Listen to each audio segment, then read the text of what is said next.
गांव में दुष्ट चील और चिड़िया की कहानी।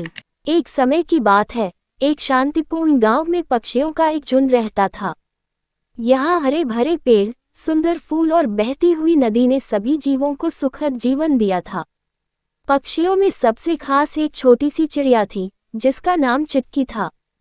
वह छोटी थी, पर उसकी चतुराई और मेहनत के लिए उसे सभी पसंद करते थे। वह दिन भर मेहनत से अपने घोंसले में खाने का इंतजाम करती और गांव के बाकी पक्षियों से मिलकर खुश रहती। लेकिन इस गांव में एक समस्या थी। गांव के आसमान में एक बड़ी और शक्तिशाली चील रहती थी। उसका नाम था कालू। कालू बहुत ही निर्दयी और घमंडी था। वह गांव के पक्षियों को डराता और उनकी मेहनत की कमाई, जैसे कि उनके द्वारा जमा किया गया खाना, छीन लिया करता था। उसकी नज़र हमेशा चिड़ियों के छोटे छोटे बच्चों पर भी रहती थी, जिन्हें वह अपनी भूख मिटाने के लिए उठाकर ले जाता था। गांव के पक्षी उससे बहुत परेशान थे, लेकिन उसकी ताकत और बड़े पंजों से डरते थे, इसीलिए कोई उसका विरोध नहीं कर पाता था। चिटकी भी कालू से बहुत डरती थी, लेकिन वह हार मानने वालों में से नहीं थी। एक दिन उसने सोचा कि इस समस्या का समाधान करना बहुत जरूरी है, वरना सभी पक्षियों का जीवन कालू के डर में ही बीत जाएगा। उसने अपने दोस्तों से बात की और एक योजना बनाई।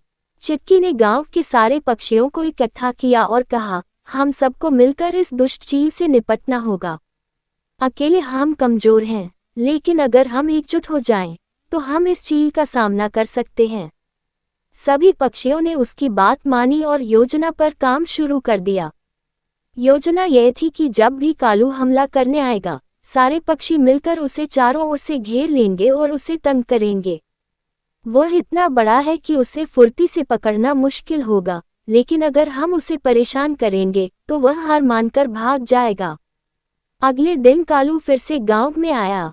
उसने चिड़ियों के बच्चों को घोंसलों में देखा और अपनी तीखी नजरों से उन्हें पकड़ने की योजना बनाने लगा। लेकिन जैसे ही उसने हमला करने की कोशिश की, सारे पक्षी चारों ओर से उस पर टूट पड़े। चिड़ियों ने उसे चोंच मारनी शुरू की, तोते उसके पंखों को काटने लगे और कौवे उसकी पूंछ पर चोंच मार रहे थे। कालू इस हमले से बुरी तरह से घबरा गया। उसकी बड़ी कदकाठी उसकी मदद नहीं कर पा रही थी, क्योंकि छोटे पक्षियों की फुर्ती और संख्या उससे कहीं अधिक थी। वह इधर उधर भागने लगा, लेकिन पक्षियों ने उसे छोड़ने का नाम ही नहीं लिया। आखिरकार कालू हार मानकर वहां से भाग गया और फिर कभी गांव में लौटकर नहीं आया। गांव के सभी पक्षियों ने चिटकी की सराहना की और उसका धन्यवाद किया। गांव में अब सभी पक्षी शांति से रहने लगे और चिटकी की बहादुरी और समझदारी की कहानी सभी को प्रेरणा देती रही। इस कहानी से हमें ये सीखने को मिलता है कि चाहे दुश्मन कितना ही बड़ा क्यों न हो, अगर हम एकजुट होकर साहस के साथ उसका सामना करें, तो किसी भी समस्या का समाधान संभव है।